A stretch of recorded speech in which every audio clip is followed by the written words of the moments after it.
Hey guys, and welcome back to Let's Play Skies of Arcadia Legends. Okay, so we have just witnessed a moonstone falling down on Shrine Island, which is to our north, so let's head on up and over there. So we can talk to the ship along the way. Hope you don't mind me ramming into you. I saw a moonstone hit Shrine Island yesterday. That stone is as good as gone. You'd have to be crazy to go after it. Shrine Island is haunted, you know.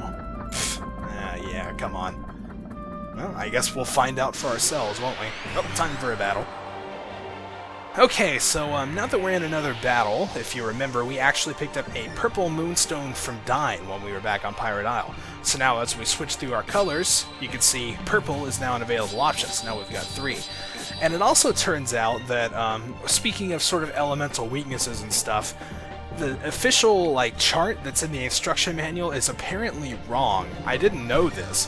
I actually just figured it out not too long ago, but the blue enemies are actually weak against green and purple, which is why when I was using red we were doing basically no damage, because it's actually strong against that. The manual says it's weak against that, so, you know, I was kind of being misled. So these guys actually aren't really as tough as I had said they were. I mean, they still are kind of tough, but you know, it's really not too bad. Now, green enemies, which this Gasling is, are weak against red and yellow. I'm not sure what I said it was before, but since we have red, we can go and have Aka take care of that. And she'll do a little bit more damage. I've also read somewhere that the amount for, elemental... You see, we did, 64 there with the green weapon, which is so much more than we were doing before, and it's actually almost dead. But yeah, as I was saying, I read somewhere that basically... No, I'm going to keep her on red, because I kind of want to learn the next red spell, but the elemental weapons, whenever you attack them with, their weakness or whatever, it actually only usually does about, 10% more damage, so it's really not too much. The exceptions are purple and red, which are obviously opposites of each other, ice and fire, which do... I don't remember, it might have been 25% more or something like that.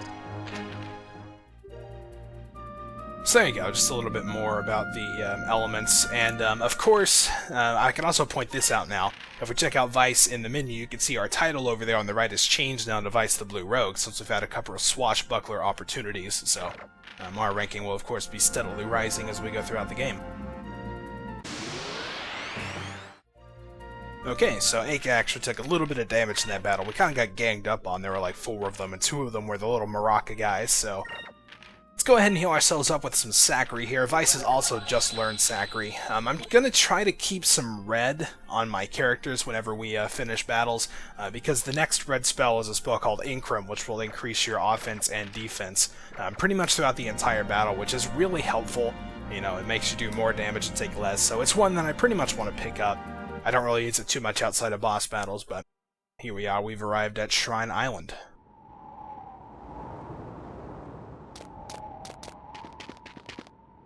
Vice, over there, look at the size of that hole. The moonstone must have caused that. It must be huge. Aka, look, water's flowing into the shrine. In the old world, this island was a sacred place. These ruins used to be some sort of temple. Nobody's been here for generations. Yeah, I've heard stories about this place too. I've heard there are monsters crawling around inside. But moonstones that big are rare. We've got to go in and get it. You know how I can't pass up a treasure hunt. Besides, how bad could it possibly be? You're right, we're going treasure hunting. Yep, and of course that merchant ship before told us the place was haunted. Ooh, so... yeah, definitely going to be facing a few dangers as we head inside, but that does look like a gigantic moonstone. Bigger than we are, you know? So, it should definitely be well worth it to go inside.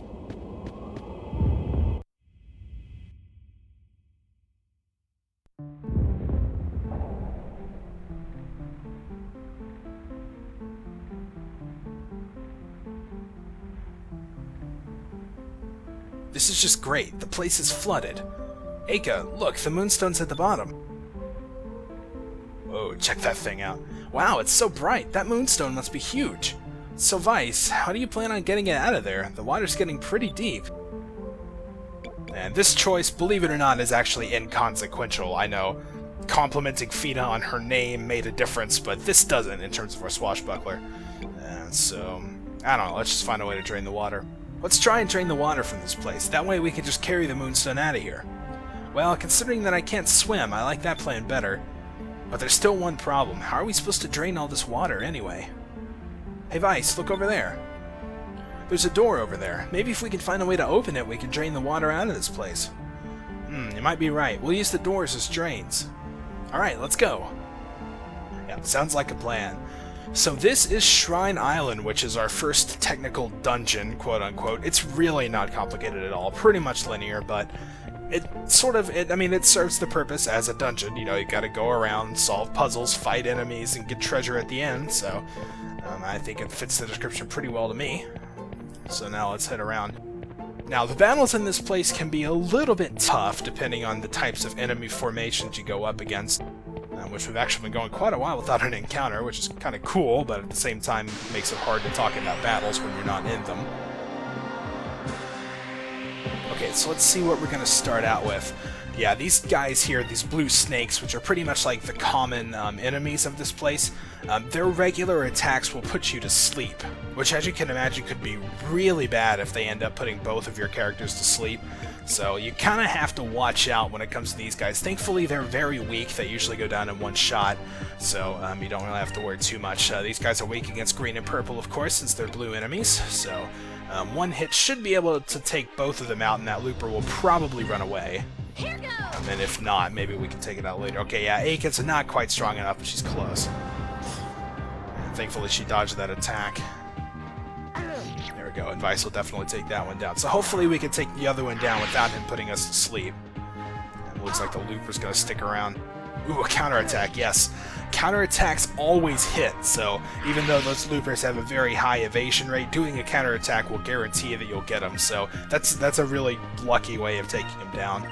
Other than that, basically, Vice's, like, his special attacks, like the physical attacks, are pretty much the way to go. They're very, very strong against elemental damage, like you saw before with Aka's Alpha Storm, so... Yeah, but unfortunately, we were both on green when that battle ended, because I wasn't thinking, but Aka did learn the next green spell, which is Noxy, which is actually the offensive version of the green spells. Basically causes damage and poison. It's really nothing to write home about. I pretty much never use it.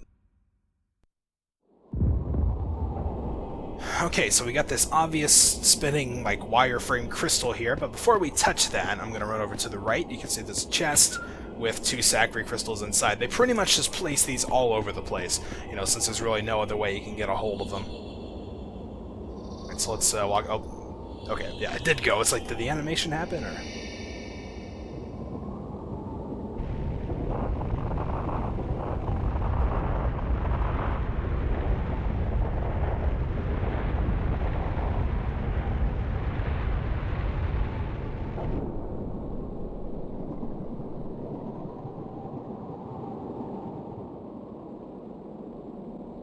Okay, so apparently touching the crystal has activated the place, sort of. I mean, you can see the little lines going across, and it sort of sank down. I'm not entirely sure why that helps us along our objective, but for whatever reason it does, so I guess that works. It could be that it might stop the flow of water coming in, but I'm not entirely sure. But either way, we need to make our way back where we came from. And now once we walk across these things, you can see they're going to light up. As far as I know, these don't really do anything. Like, I've had playthroughs where I've lit them all, I've had playthroughs where I didn't bother, and I don't really remember there being any difference whatsoever. And they might just be there for looks, but either way, it's kind of fun to see them activate as you walk by. This is pretty much the same spot we had a battle last time, wasn't it? There are a few other types of enemies that can show up down here, and looks like we're pretty much just stuck with things we've seen before. Of course, the Marok is still around and our friendly snake buddies. Again, like I said, these guys are pretty much top priority since you don't want to be put to sleep. Oh man, that was so close. Alright, so let's see... Okay, no, she thankfully avoided being put to sleep, and of course the looper ran away, but that's alright. And that one was guarding. That's what the... I don't know if I mentioned that before, but that's what the little purple thing around their name means. So, let's see, we could switch over to red here real quick and do an Alpha Storm. That way we can hit both that Flestic and the Maraca, which it won't do much damage against the Maraca, but you can see, for whatever reason, it just obliterated that first thing. Now, the Maraca is also another thing I read while I was searching around on our elemental weaknesses, is that these guys are actually super strong against, like, red and, you know, the elements they're strong against, and super weak against the elements they're weak against. So it's, like, really exaggerated in these guys, which is like why red does basically no damage. So, let's actually just keep them... Well, okay, I guess Vice needs to be on green. We could be getting purple if we went also, but I really find I hardly ever use those spells, so... Vice should take it down here, and he does. So I just want to try to make sure to keep somebody on red, at least. If only one of us learns Inkrim, that's fine, but I do want at least somebody to learn. I think, yeah, Vice is a little further ahead. Ooh, we also got a Maraca shell, which, as I remember correctly, is actually an accessory we can put on. I might want to put that on Aka. Yeah, you can see she's got a flash ribbon, which basically increases her quick by 2, which seems kind of worthless. But you can see the Maraca shell here actually improves your defense, looks like by 6. So, sweet. We're definitely going to put that on instead. And we're going to put it on Aka, since she's got less health and less defense overall, I think.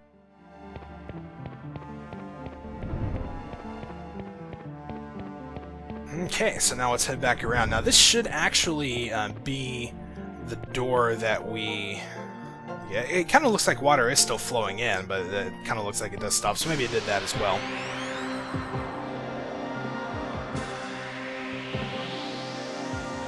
Wow, check this battle out.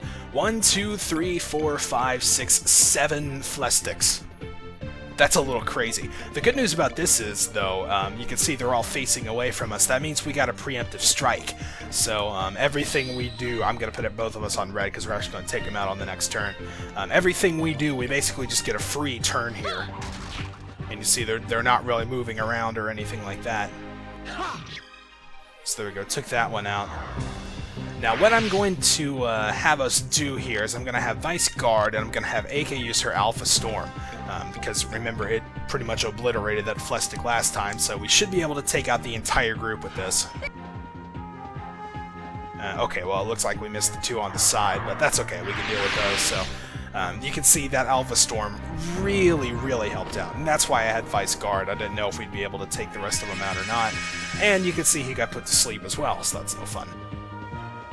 Alright, well, thankfully, we have enough SP to do this again, so let's get to it. Okay, good. That got them both. So there's a really, really good example of Aka being able to take down hordes of enemies, and we got quite a lot of experience. I mean, 32 isn't bad when you only need like 40 to get to the next level, you know. And, got a little bit of magic experience for that too. Alright, so now let's head back out. This is pretty much the door that we originally came in, I believe. But now that we've sort of moved the place down, it looks like it's taking us somewhere different. So as we head along here, let's see, I want to make sure... Yeah, we're pretty much fine on health, because I'm pretty sure there's a fixed battle once you step on that. And there it is. So it looks like a random encounter, but that's really fixed. And we should encounter, yes, a new enemy here, that big fish thing. That's a Grouter. I usually save those things for last. You may be able to tell, but it's actually purple element, which means it's very weak against red, so that's good news for us. So first things first, though, we're going to focus on the Maracas, you know, take the little guys out. These Grouters can do quite a bit of damage. They usually do well over 100 with their regular attacks, and they also have the blue line of spells at their disposal. Yes, even though they're a purple element, they have the blue spells, as you can see here. That's Weavly, which is, of course, single targeting. Did a little bit over 100, like I said, so... Alright, so in this turn, we should be able to take care of the Maraca here. I don't know why she ran up and hit it.